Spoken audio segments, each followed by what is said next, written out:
Okay, so a suggestion before starting here. If you haven't watched the video on pointers, you might want to do so first, because this video is another way of working with pointers.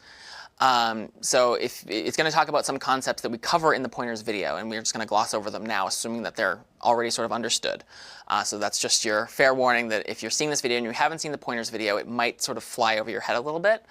And so it might be better to watch it in that order. So we have already seen one way to work with pointers, which is we declare a variable, and then we declare another variable, a pointer variable, that points to it. So we've created a variable with a name. We've created a second variable with a name, and we point that second variable at that first. This sort of has a problem, though, because it requires us to know exactly how much memory we're going to need the moment our program is compiled. Why is that? Because, well, we need to be able to name or identify all of the possible variables we might encounter. We might have an array that might be able to hold a lot of information, but it's still not exactly precise enough. What if we don't know? What if we have no idea how much we'll need at compile time? Or what if our program will run for a really long time accepting various user data, and we can't really estimate that we're going to need 1,000 units? It's not like we can say at the command line, enter how many items you think you'll need. Well, what if that guess is wrong? Dynamic memory allocation sort of allows us the way to get around this particular problem. And the way it does it is by using pointers. We can use pointers to get access to dynamically allocated memory, memory that is allocated as your program is running. It's not allocated at compile time. When you dynamically allocate memory, it comes from a pool of memory known as the heap.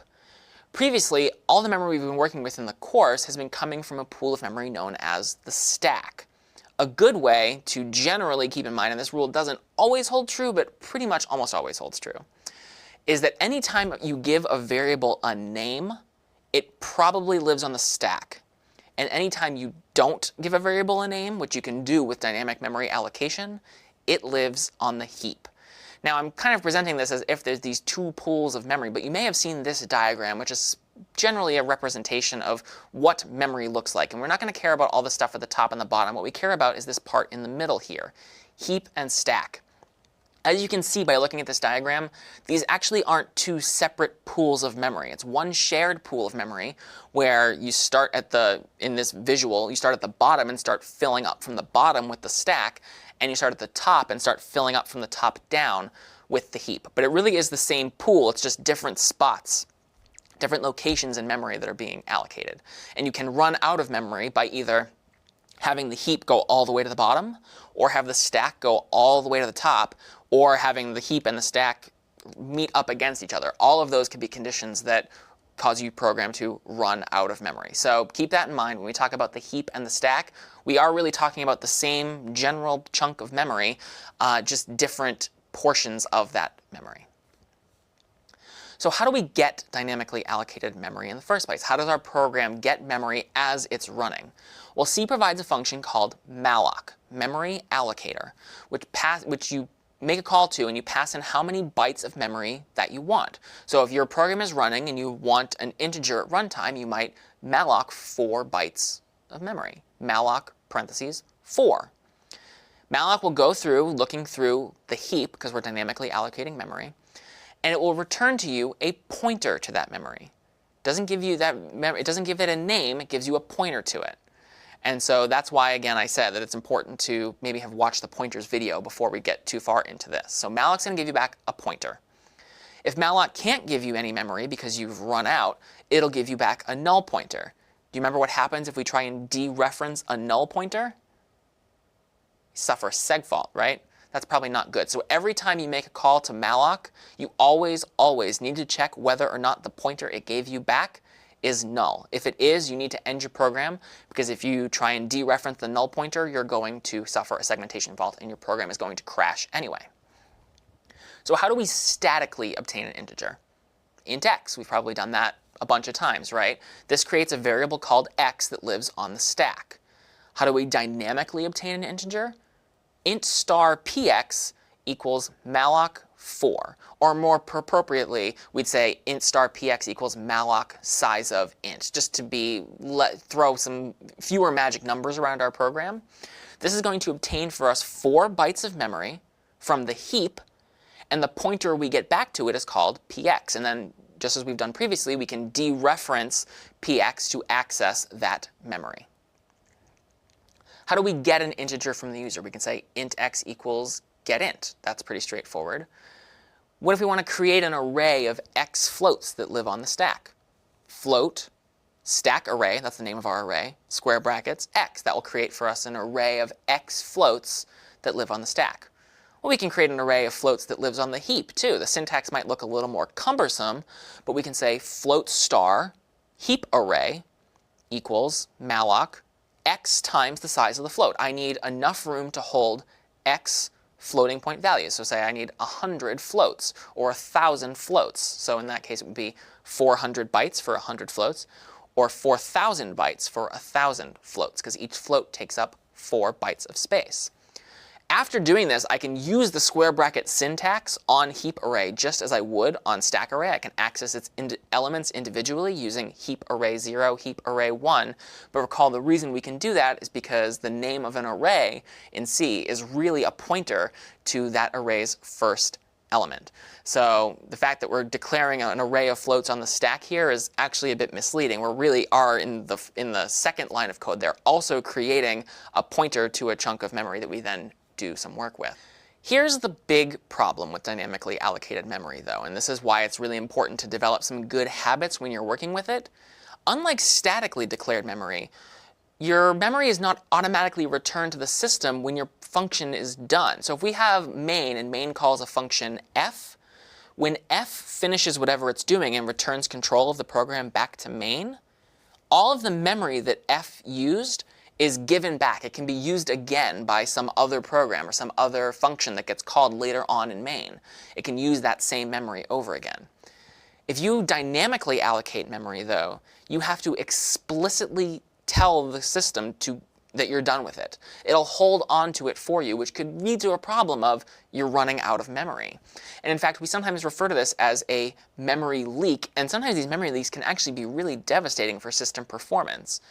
If you are a frequent internet user, you might use certain web browsers, and I won't name names here, but there are some web browsers out there that are notorious for actually having memory leaks that don't get fixed. And if you leave your browser open for a very long period of time, days and days or weeks, you sometimes might notice that your system is running really, really slowly. And the reason for that is that the browser has allocated memory, but then not told the system that it's done with it. And so that leaves less memory available for all of your other programs to have to share, because you're leaking, that web browser program is leaking memory. How do we give memory back when we're done with it? Well, fortunately, it's a very easy way to do it. We just free it. There's a function called free. It accepts a pointer to memory, and we're good to go. So let's say we're in the middle of our program. We want to malloc 50 characters. We want to malloc an array that is capable of holding 50 characters. And when we get a pointer back to that, that pointer's name is word. We do whatever we're going to do with word, and then when we're done, we just free it. And now we have returned those 50 bytes of memory back to the system. Some other function can use them. We don't have to worry about suffering a memory leak because we have freed word. We've given the memory back because we're done working with it. So there are 3 golden rules that should be kept in mind whenever you're dynamically allocating memory with malloc. Every block of memory that you malloc must be freed before your program finishes running. Now, again, in the appliance or in the IDE, this sort of happens for you anyway this will happen anyway when your program is terminated. All the memory will be released. But it's generally good coding practice to always, when you're done, free what you have malloced. That said, only things that you malloc should be freed. If you statically declare an integer, int x semicolon, that lives on the stack, you don't then want to free x. So only things that you malloc should be freed. And lastly, don't free something twice. That can lead to another weird situation. So everything that you malloc has to be freed. Only things that you malloc should be freed. And don't free something twice. So let's go through an example here of what some dynamically allocated memory might look like mixed in with some static memory. What might happen here? See if you can follow along and guess what's going to happen as we go through all these lines of code. So we say int m. What happens here? Well, this is pretty straightforward. I create an integer variable called m. I color it green because that's the color that I use when I'm talking about integer variables. It's a box. It's called M, and you can store integers inside of it. What if I then say int star a? Well, that's pretty similar. I'm creating a box called a. It's capable of holding int stars, pointers to integers, so I'm coloring it green-ish as well. I know it has something to do with an integer, but it's not itself an integer. But it's pretty much the same idea. I created a box. Both of these right now live on the stack. I've given them both names. Int star b equals malloc size of int. This one might be a little tricky. Take a second and think about what you would expect to happen on this diagram. Int star b equals malloc size of int.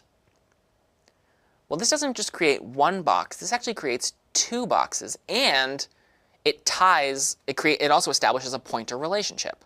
We've allocated one block of memory on the heap. Notice that the top right box there does not have a name. We malloced it. It exists on the heap. But b has a name. It's a pointer variable called b. That lives on the stack. So it's a piece of memory that points to another one. B contains the address of that block of memory. It doesn't have a name otherwise, but it points to it. So when we say int star b equals malloc size of int, that right there, that arrow, what popped up on the right side there, that whole thing, I'll have it up here again, is what happens. All of that happens in that single line of code. Now I'll get a little more straightforward again. A equals ampersand m. Do you recall what A equals ampersand m is? Well, that's A gets m's address, or put more diagrammatically, A points to m. A equals b. Okay, so here's another one. A equals b. What's going to happen to the diagram this time? Well, recall that the assignment operator works by assigning the value on the right to the value on the left. So instead of A pointing to m, A now points to the same place that B points. A doesn't point to B. A points where B points. If A pointed to B, that would have been A equals ampersand B. But instead, A equals B just means that A and B are now pointing to the same address, because B inside of B is just an address, and now inside of A is the same address. M equals 10, probably the most straightforward thing we've done in a little bit. Puts a 10 in the box. Star b equals m plus 2. Recall from our pointers video what star b means. We're going to dereference b and put some value in that memory location. In this case, 12. So when we dereference a pointer, recall, we just travel down the arrow, or put another way, we go to that memory address and we manipulate it in some way. We put some value in there. In this case, star b equals m plus 2 is just go to the variable pointed to by b, go to the memory pointed to by b, and put m plus 2 in there, 12. Now I free b. What happens when I free b? Well, remember what I said free means. What am I saying when I free b? I'm done working with it, right? I essentially give up the memory. I give it back to the system. I don't need this anymore, is what I'm telling them. Okay. Now if I say star a equals 11, you can probably already tell that something bad's going to happen here, right? And indeed, if I tried that, I probably would suffer a segmentation fault.